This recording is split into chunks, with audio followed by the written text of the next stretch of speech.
Pulang, karya Biel Safidan Pasarela, dibacakan oleh pembuatnya sendiri. Perkenalkan, namaku Elsaf, umurku 20 tahun, aku adalah anak tunggal dan aku lulusan tahun 2018. Rumahku ada di salah satu desa di Jember, Jawa Timur.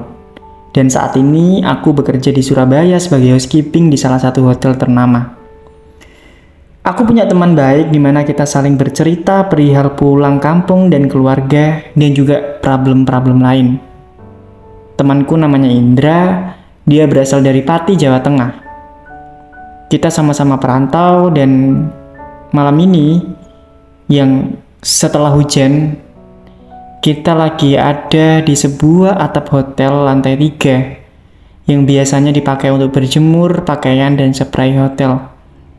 Aku dan Indra sedang duduk-duduk santai dan kita juga melihat jam saat ini lagi jam 11 malam.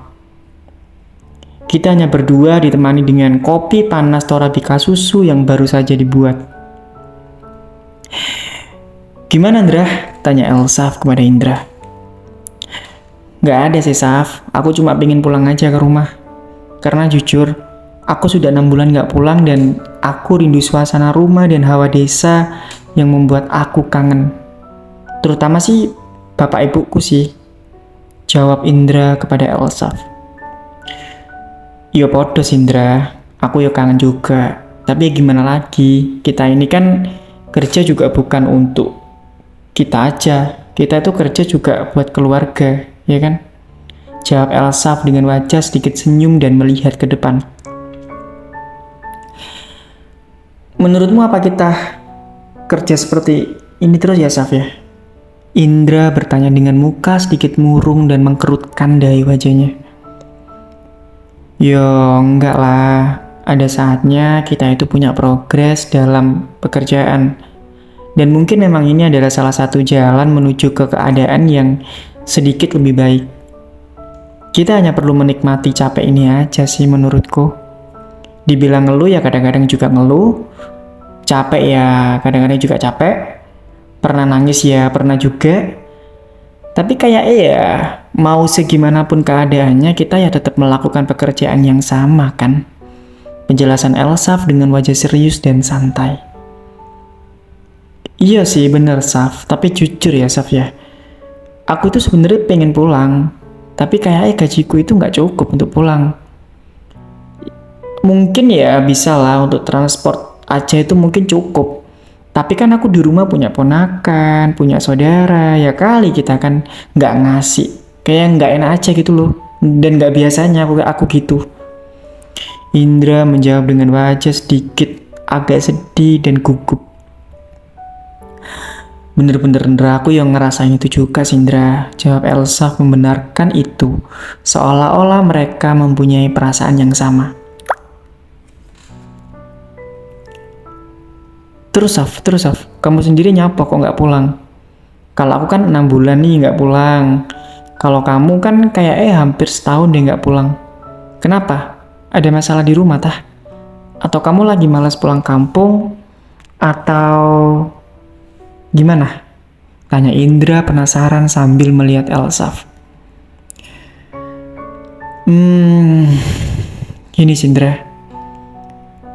Aku itu nggak pulang karena pertama, aku tahu mereka pasti kangen sama aku dan mereka pasti juga aku nggak bawa uang sekalipun ya nggak apa-apa.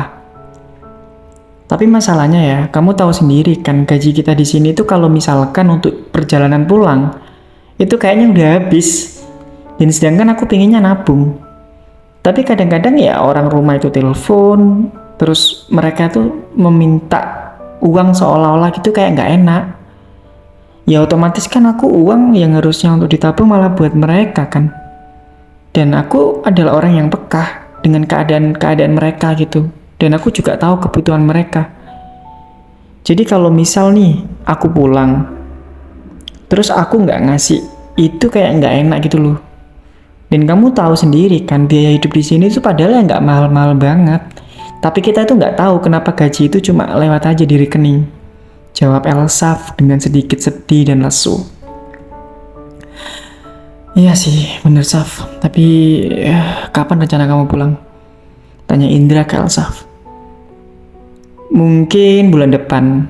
Dan aku juga kayaknya mau berhenti kerja di sini sih. Dan mau buka usaha sendiri di rumah. Jawab Elsaf dengan serius. Hah? Serius kamu mau keluar? Kamu gak eman tah? Cari kerjaan itu susah loh sekarang. Kamu yakin keluar dari sini dapat kerjaan baru? Tanya Indra dengan serius. Gini ya Indra ya, mindset berpikirku itu, aku gak mau keadaanku seperti ini terus. Aku juga gak mau aku mempertahankan value-ku sebagai laki-laki di sini terus. Dan kamu tahu kan, aku bisa membuat kerajinan tangan, membuat konten YouTube meskipun belum rame ya. Dan aku juga punya skill-skill yang lain yang mungkin ketika nanti aku fokus untuk memperdalam itu, aku akan jadi ahli di skill-skill itu. Aku yakin itu Indra. Jawab Elsaf dengan berusaha menjelaskan. Ya juga sih Saf, tapi ya semoga lancar ya. Dan aku juga setuju sih dengan cara berpikirmu. Indra membenarkan perkataan Elsaf. Jujur ya Indra ya, sekarang itu tuh aku kangen banget sama orang rumah. Kadang-kadang aku juga merasakan sedih ketika mereka sudah mulai tua dan aku masih belum bisa melakukan apa-apa untuk mereka. Dan aku gak mau ketika salah satu dari mereka meninggal dunia nanti, aku masih belum bisa membelikan sesuatu yang mereka inginkan. Aku gak mau itu terjadi. Elsa berbicara dengan wajah dan mata sedikit sedih dan berkaca-kaca. Anjir, bener juga sih Saf ya. Aku kok jadi mikir juga ya mau pulang. Sumpah aku kangen banget sama orang rumah. Indra merasakan hal yang sama. Makanya Indra, sekarang kita tentukan aja jalan hidup kita itu mau kemana. Kita juga di sini ada waktu sampai bulan depan untuk menentukan dan melakukan sesuatu yang belum terlambat. Kalau bisa sih ini jangan ditunda-tunda. Karena kalau misal nanti ditunda-tunda ya ujung-ujungnya bakal nggak jadi sih. Perkataan Elsaf yang meyakinkan Indra. Bener banget sih Saf. Bener. Jawab singkat Indra membenarkan. Iya Landra. Ya kamu bisa bayangin lah kita di sini kerja hampir 20 jam. Dan pekerjaan kita di sini tuh nggak mudah. Kita ngepel 15 kamar, kita membersihkan kamar mandi, kita membersihkan kamar setiap hari, dan jumlah dari kamar itu juga nggak sedikit.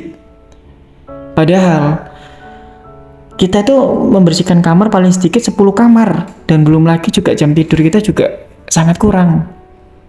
Gimana keadaan kesehatan kita kalau misalkan kita seperti ini terus? Penjelasan Elsaf dengan serius. Iya bener Saf, bener. Terima kasih ya sudah ngasih banyak hal yang membuat aku berpikir dalam melakukan sesuatu. Dan aku sekarang bener-bener berpikir untuk melakukan itu sih. Aku pengen keluar dari sini. Sekali lagi terima kasih ya Saf ya. Ucapan terima kasih Indra ke Elsaf dengan senyum. Iyalah santai aja, jawab Elsaf dengan santai. Tidak kerasa bahwa mereka ngobrol panjang seperti itu sudah 1 jam lamanya.